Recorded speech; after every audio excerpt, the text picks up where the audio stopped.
ଆଜି ଯେଉଁମାନେ ଭାବୁଛନ୍ତି ଆପଣ କିଛି କରିପାରିବେନି, ସେମାନଙ୍କୁ ଆପଣ ଏତିକି କରିକି ଦେଖାଇ ଦିଅନ୍ତୁ ଯେ ମୋ ଶରୀରରେ ଯେପର୍ଯ୍ୟନ୍ତ ରକ୍ତ ଅଛି, ହାତରେ କାମ କରିବାର ଶକ୍ତି ଅଛି, ସେ ପର୍ଯ୍ୟନ୍ତ ମୁଁ ହାର ମାନିବିନି।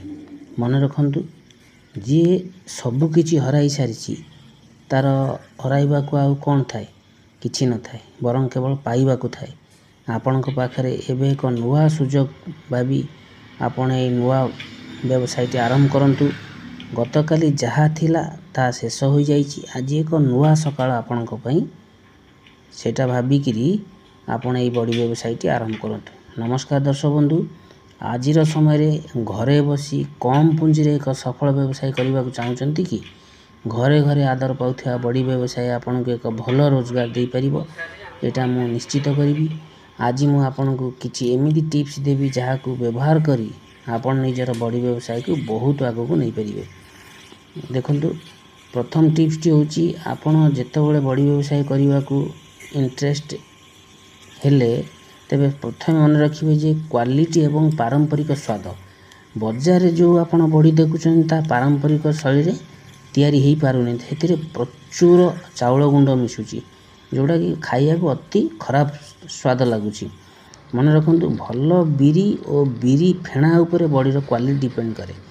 ବଡ଼ି ଫେଣା ଠିକ୍ ହେଲେ ବଡ଼ି ଏକଦମ ହାଲକା ଏବଂ ନରମ ହେବ, ଯାହା ଗ୍ରାହକଙ୍କୁ ବାରମ୍ବାର ଆପଣଙ୍କ ପ୍ରଡ଼କ୍ଟ ପାଖକୁ ଟାଣି ଆଣିବ। ସେକେଣ୍ଡ ଟିପ୍ସ ହେଉଛି କ'ଣ ନା, ବଡ଼ି ବ୍ୟବସାୟରେ ଏବେ କ'ଣ ହେଇଛି ନା, ପ୍ରତ୍ୟେକ ବ୍ୟବସାୟରେ ଏବେ ଦେଖାଣିଆ ଶୈଳୀ ଟିକେ ଗୁରୁତ୍ୱପୂର୍ଣ୍ଣ ରହୁଛି। ମତଲବ, ଆପଣ ଯଦି ବଡ଼ିକୁ ଜିପ୍ ଲକ୍ ପାଉଚରେ ବ୍ୟବହାର କରିବେ, ତେବେ ବଡ଼ି ବହୁତ ସୁନ୍ଦର ଦେଖାଯିବ। ବା ମିକ୍ସଚର ଯେଉଁ ଜରିରେ ପ୍ୟାକିଂ ହେଉଛି, ଟିକେ ମୋଟାଳିଆ ଜରି ଆପଣ ଦେବେ। ଯେମିତିକି ପତଳା ଜରି ହେଲେ କ'ଣ ହେବ ନା, ପିମ୍ପୁଡ଼ି ଫୁଟେଇ ଦେବେ ଏବଂ ତା ଭିତରେ ପଶିଯିବେ। ତେଣୁ ଟିକେ ମୋଟା ଜରି ଦେବେ, ଯାହାକୁ ମାନେ ଆପଣଙ୍କର ପ୍ରଡ଼କ୍ଟଟା ଭଲ ରହିପାରିବ। ଆଉ ଆପଣଙ୍କ ବ୍ୟବସାୟର ଏକ ସୁନ୍ଦର ନାଁ ଦେବେ। ଏକ ଛୋଟ ଷ୍ଟିକର ଲଗାନ୍ତୁ, ସେଇ ଷ୍ଟିକରରେ ଆପଣଙ୍କ ବ୍ୟବସାୟର ନାଁ ଦେବେ, ଯେଉଁଥିରେ ଯେମିତି ଓଡ଼ିଶା ବଡ଼ି ହେଉ କି ସ୍ୱାଦିଷ୍ଟ ବଡ଼ି ହେଉ, ଏଇ ଟାଇପ୍ର ଗୋଟେ ନାଁ ଦେଇକରି ଆପଣଙ୍କ ବ୍ୟବସାୟର ନାଁ ଦେବେ ଏବଂ ଓଜନର ପରିମାଣ ଲେଖିବେ ଓ ମୂଲ୍ୟ ତା ତଳକୁ ଲେଖିବେ, ତା ତଳକୁ ଡେଟ୍ ଲେଖିବେ। ଠିକ୍ ଅଛି।